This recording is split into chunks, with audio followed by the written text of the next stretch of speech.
Political science ಅಧ್ಯಾಯ 1 ರಾಜಕೀಯ ಸಿದ್ಧಾಂತ ಅರ್ಥ ವ್ಯಾಖ್ಯೆ ಸ್ವರೂಪ ವ್ಯಾಪ್ತಿ ಮತ್ತು ಮಹತ್ವ.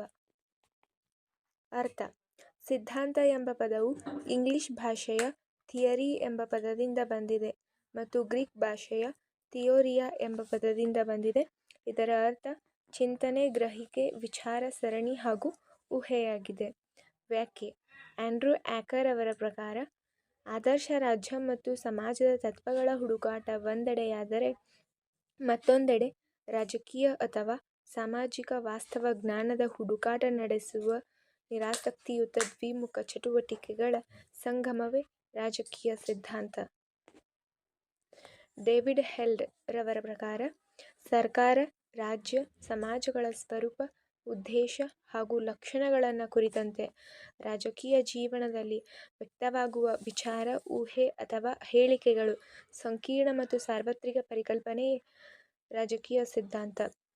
ಜಾರ್ಜ್ ಕ್ಯಾಟಲಿನ್ ರವರ ಪ್ರಕಾರ, ಸಮಗ್ರ ಸಾಮಾಜಿಕ ಪ್ರಕ್ರಿಯೆಗಳ ವಿದ್ಯಮಾನಗಳನ್ನು ನಿಯಂತ್ರಿಸುವ ಸಾಧನಗಳನ್ನು ರಾಜಕೀಯ ವಿಜ್ಞಾನ ಪ್ರತಿನಿಧಿಸಿದರೆ, ರಾಜಕೀಯ ತತ್ವಶಾಸ್ತ್ರವು ಗುರಿಗಳನ್ನು ಪ್ರತಿನಿಧಿಸುತ್ತದೆ. ಆದ್ದರಿಂದ ರಾಜಕೀಯ ವಿಜ್ಞಾನ ಮತ್ತು ರಾಜಕೀಯ ತತ್ವಶಾಸ್ತ್ರಗಳ ಸಂಯೋಜನೆಯೇ ರಾಜಕೀಯ ಸಿದ್ಧಾಂತ. ರಾಜಕೀಯ ಸಿದ್ಧಾಂತದ ಸ್ವರೂಪ: ರಾಜಕೀಯ ಸಿದ್ಧಾಂತವು ಕೇವಲ ರಾಜಕೀಯ ವ್ಯವಹಾರ ಅಥವಾ ಪರಿಸ್ಥಿತಿಯ ವಿವರವಲ್ಲ, ಇದು ರಾಜಕೀಯ ವ್ಯವಹಾರ ಅಥವಾ ಪದ್ಧತಿಯ ಅರ್ಥವನ್ನು ಹೇಳುತ್ತದೆ. ರಾಜಕೀಯ ಸಿದ್ಧಾಂತವು ಎರಡು ರೀತಿಯ ದೃಷ್ಟಿಕೋನವನ್ನು ಒಳಗೊಂಡಿದೆ: ಸಾಂಪ್ರದಾಯಿಕ ದೃಷ್ಟಿಕೋನ, ಆಧುನಿಕ ದೃಷ್ಟಿಕೋನ. ವಾಸ್ತವಿಕ ಮತ್ತು ವ್ಯಾವಹಾರಿಕವಾದುದಾಗಿದೆ. ಇದು ಬಹುಶಾಸ್ತ್ರೀಯ ಅಧ್ಯಯನವಾಗಿದೆ. ರಾಜಕೀಯ ಅಭಿವೃದ್ಧಿ ಮತ್ತು ಅಭಿವೃದ್ಧಿ ರಾಜಕೀಯ ಪರಿಕಲ್ಪನೆಗಳನ್ನು ತಿಳಿಸುತ್ತದೆ.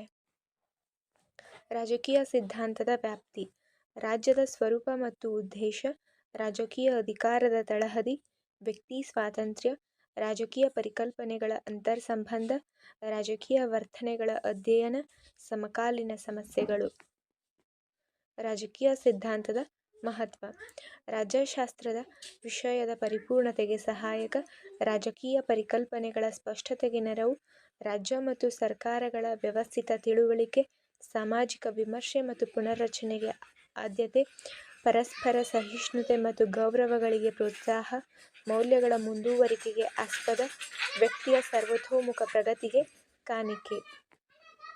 ವರ್ತನವಾದ: ವರ್ತನವಾದ ಎಂಬ ಪದವು ಆಂಗ್ಲ ಭಾಷೆಯ ಬಿಹೇವಿಯರ್ ಎಂಬ ಪದದಿಂದ ಬಂದಿದೆ ಹಾಗೂ ಲ್ಯಾಟಿನ್ ಭಾಷೆಯ ಬಿಹೇವಿಯರಲಿಸಮ್ ಎಂಬ ಪದದಿಂದ ಬಂದಿದೆ.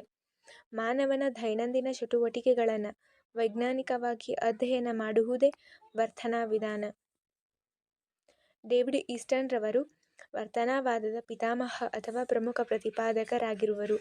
ವರ್ತನವಾದದ ಲಕ್ಷಣಗಳು: ಕ್ರಮಬದ್ಧತೆ, ಸತ್ಯಮಾಪನಗಳು, ತಂತ್ರಗಳು, ಪ್ರಮಾಣೀಕರಣಗಳು, ಮೌಲ್ಯಗಳು, ವ್ಯವಸ್ಥೀಕರಣ, ಶುದ್ಧ ವಿಜ್ಞಾನ, ಸಮಗ್ರತೆ. ಉತ್ತರ ವರ್ತನವಾದ: ವರ್ತನವಾದದ ಮೌಲ್ಯಮುಕ್ತತೆಯ ವಿರುದ್ಧ ರೂಪುಗೊಂಡ ಪ್ರತಿಭಟನಾ ಚಳುವಳಿಯೇ ಉತ್ತರ ವರ್ತನವಾದ. ಲಕ್ಷಣಗಳು: ತಂತ್ರಗಳಿಗಿಂತ ವಿಷಯ ವಸ್ತುಗಳಿಗೆ ಆದ್ಯತೆ, ಸುರಕ್ಷತೆಯ ಬದಲು ಸಾಮಾಜಿಕ ಪರಿವರ್ತನೆಗೆ ಒಲವು, ರಾಜಕೀಯದ ವಾಸ್ತವಿಕ ಅಂಶಗಳೊಡನೆ ಸಂಪರ್ಕ, ರಾಜ್ಯಶಾಸ್ತ್ರದ ಮೌಲ್ಯಮುಕ್ತತೆಗೆ ವಿರೋಧ, ಮಾನವೀಯ ಮೌಲ್ಯಗಳಿಗೆ ಆದ್ಯತೆ, ಯೋಚನಾಮಯ ವಿಜ್ಞಾನಕ್ಕಿಂತ ಕ್ರಿಯಾಶೀಲತೆಗೆ ಮಹತ್ವ, ವೃತ್ತಿ ಸಂಘಗಳ ರಾಜಕೀಕರಣಕ್ಕೆ ಆಸಕ್ತಿ.